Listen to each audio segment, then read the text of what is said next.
সপ্তাহ শুরুতেই ফের পড়ল সোনার দাম। শনিবারের থেকে আজ কিছুটা কমেই পেয়ে যাবেন গয়নার সোনা।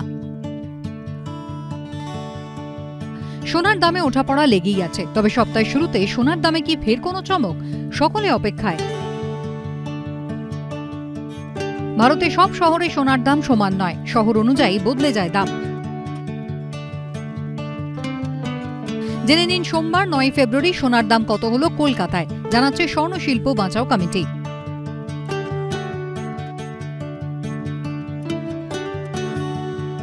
শনিবার 24 ক্যারেট 1 গ্রাম সোনার দাম ছিল 15,367 টাকা, আর সোমবার হল 15,206 টাকা। শনিবার 22 ক্যারেট 1 গ্রাম সোনার দাম ছিল 14,600 টাকা, সোমবার হল 14,445 টাকা। শনিবার 18 ক্যারেট সোনার 1 গ্রামের দাম ছিল 11,985 টাকা, আর সোমবার হল 11,860 টাকা। তবে মনে রাখা দরকার, এগুলো সোনার দাম, সোনার গয়নার দাম নয়। গয়না গড়াতে এর সঙ্গে যুক্ত হবে মেকিং চার্জ, তাছাড়া উল্লিখিত দাম কিন্তু জিএসটি ছাড়া। সোনার দামে এর সঙ্গে যুক্ত হবে 3% জিএসটি। বিয়ের মৌসুমে সোনা কেনার শখ তো অনেকেরই, আর সোনা কিনে রাখা মানেই ঝুঁকিহীন বিনিয়োগ। সোনার দাম ভবিষ্যতে বাড়বেই, নিঃসন্দেহে সেটা বিরাট ভরসা। অসময়ের সঙ্গী সোনা, তাই সোনা কিনুন ভালোভাবে যাচাই করে, হলমার্ক পরীক্ষা করে, সঠিক বিল সহ। আর অবশ্যই জেনে যান সেদিন আপনার শহরে সোনার দাম। মনে রাখবেন, এখানে প্রদত্ত তথ্য স্বর্ণ শিল্প বাঁচাও কমিটি থেকে প্রাপ্ত। সোনা ও রূপোর দাম বাড়া কমা অনেকগুলি বিষয়ের উপর নির্ভরশীল। কেনার আগে অবশ্যই যথাযথভাবে সবকিছু যাচাই করুন। ABP live.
এবিপি আনন্দ, এগিয়ে থাকে, এগিয়ে রাখে।